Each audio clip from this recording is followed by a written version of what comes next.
La palabra con nosotras, con nosotros. Una reflexión de la palabra cotidiana en diálogo con el acontecer de la comunidad universitaria.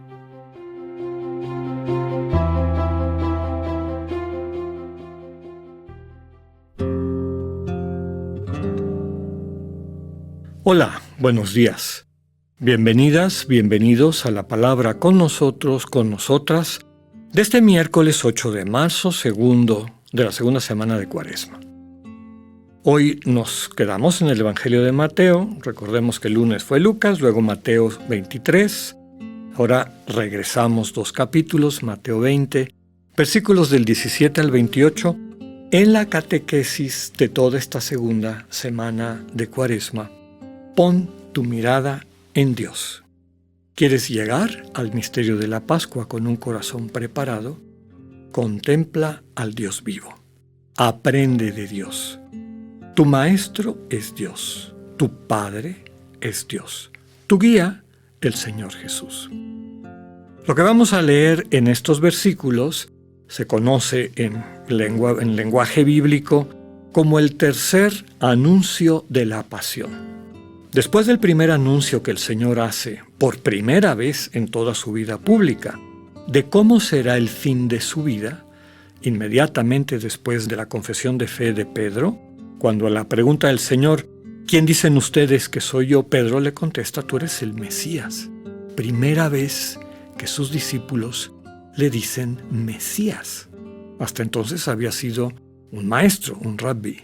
Cuando el Señor capta que ya entendieron, que perciben, que captan, entonces les transmite qué tipo de Mesías va a ser y les anuncia, primer anuncio de la pasión. Ya conocemos esa historia. Hay un segundo anuncio a lo largo de este camino de Galilea hacia Jerusalén y ahora llegamos al tercer anuncio de la pasión.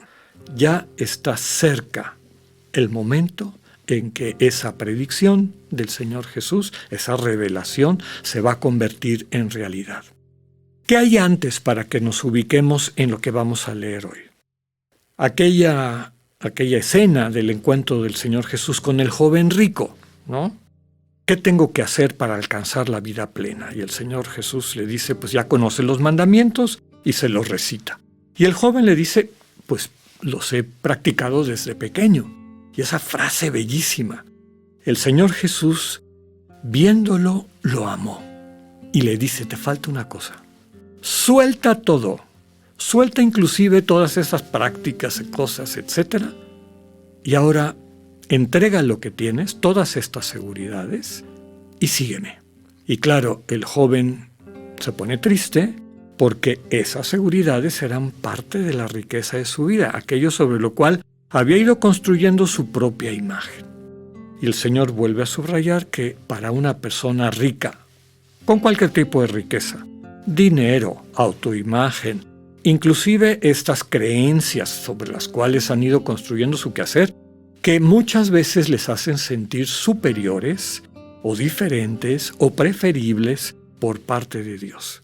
Quienes viven en las riquezas es más fácil para un camello que atraviese el ojo de una aguja que a estas personas que finalmente entren en el reino de Dios, es decir, que entiendan el misterio que Dios les está revelando en Cristo.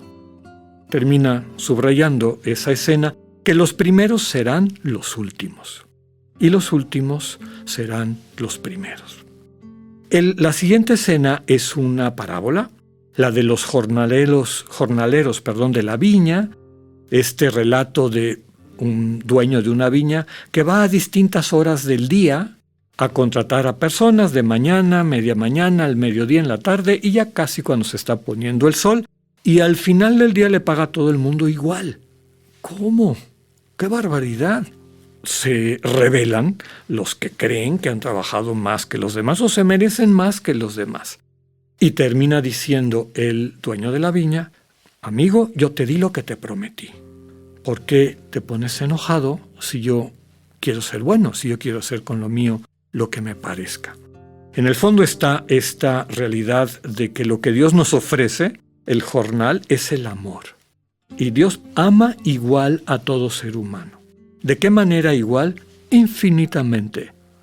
No hay alguien que le ame un poquito y otro un poquito más y otro muchísimo más. La única manera que Dios conoce de amar es infinitamente. Vamos a oír el texto ya dentro de este contexto para ver qué nos quiere enseñar Mateo con este relato. En aquel tiempo, mientras iba de camino subiendo a Jerusalén, Jesús llamó aparte a los 12 y les dijo: «Ya vamos subiendo a Jerusalén, y el Hijo del Hombre va a ser entregado a los sumos sacerdotes y a los escribas, que lo condenarán a muerte y lo entregarán a los paganos para que se burlen de él, lo azoten y lo crucifiquen. Pero al tercer día resucitará». Entonces se acercó a Jesús la madre de los hijos de Zebedeo, junto con ellos, y se postró para hacerle una petición. Él le preguntó: «¿Qué deseas?». Ella respondió: «Concédeme que estos 2 hijos míos se sienten, uno a tu derecha y otro a tu izquierda, en tu reino». Pero Jesús replicó: «¿No saben ustedes lo que piden? ¿Podrán beber el cáliz que yo he de beber?». Ellos contestaron: «Sí podemos». Y él les dijo: «Beberán mi cáliz, pero eso de sentarse a mi derecha o a mi izquierda no me toca a mí concederlo, es para quien mi Padre lo tiene reservado». Al oír aquello, los otros 10 discípulos se indignaron contra los 2 hermanos, pero Jesús los llamó y les dijo: «Ya saben que los jefes de los pueblos los tiranizan y que los grandes los oprimen. Que no sea así entre ustedes. El que quiera ser grande entre ustedes, que sea el que los sirva, y el que quiera ser primero, que sea su esclavo. Así como el Hijo del Hombre no ha venido a ser servido, sino a servir y a dar la vida por la redención de todos». Palabra del Señor. Tendríamos que acoger esta última frase vinculándola a con la que terminamos ayer. El único guía de nuestra vida es el Señor Jesús. Un solo Maestro, que es Dios, que a través de su amor nos enseña a amar. Un solo Padre, que es Dios, a quien todos y todas vemos con deseo de acercarnos, de vivir a la altura de nuestra filiación. Y tercero, el Señor Jesús, que nos guía. ¿Cómo nos guía? Como el Hijo del Hombre, que no ha venido a ser servido, sino a servir y a dar la vida por la redención de todos. Todo el relato que acabamos de escuchar nos muestra que los 12 no han entendido. Todavía se están peleando, ¿no? En la comunidad de Jesús no es cuestión de puestos, sino de actitudes. Un amor que se aprecia más en obras que en palabras. El Hijo del Hombre no ha venido a ser servido, sino a servir. Se ha dicho, San Ignacio lo pone en la contemplación para alcanzar amor, que el amor en este mundo, en esta realidad, se traduce necesariamente en servicio. En la comunidad cristiana no se puede reproducir el modelo tiránico de los seguidores del príncipe de este mundo. Desde luego que no está exenta a lo largo de la historia, pues basta conocerla con un poquito de objetividad para ver que esta tentación, la tentación de querer instrumentalizar a Dios para nuestros propios intereses, también ha estado presente en la historia de la Iglesia. E imágenes que no tienen nada que ver con el Evangelio, ¿no?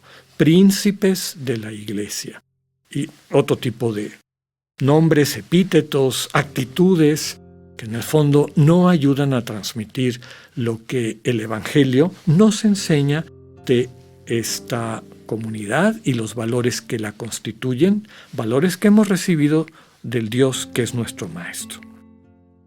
¿Quién es el más importante en la comunidad cristiana? ¿Quién es el primero en la comunidad cristiana? No el que manda, no el que exige que le traten de una forma distinta o que busca privilegios o que se considera mejor que los demás. Queda claro por la enseñanza del Señor que el primero en la comunidad es quien se constituye en fundamento, es decir, en sostén de la comunidad a través de su sensibilidad aprendida de Dios, de su corazón redimido por el corazón de Cristo, que lo hace una persona servicial atenta, entregada, con su testimonio, no más importante o primero, porque en la comunidad cristiana esos títulos no existen. Se constituye, podríamos decir, en uno de los títulos más apreciables. Es un fundamento, un sostén para la comunidad. Sigamos nuestro caminar a través de esta Cuaresma para entender el misterio del Dios que entrega su vida para darnos vida. Que tengan un buen día, Dios con ustedes.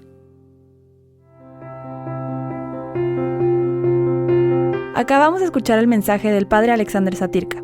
Escúchalo de lunes a viernes a las 8:45 de la mañana por radioiberoleon.com, a través de nuestra app gratuita para iOS y Android o por Spotify. Esta es una producción de Radio Ibero León en colaboración con el ITESO, Universidad Jesuita de Guadalajara.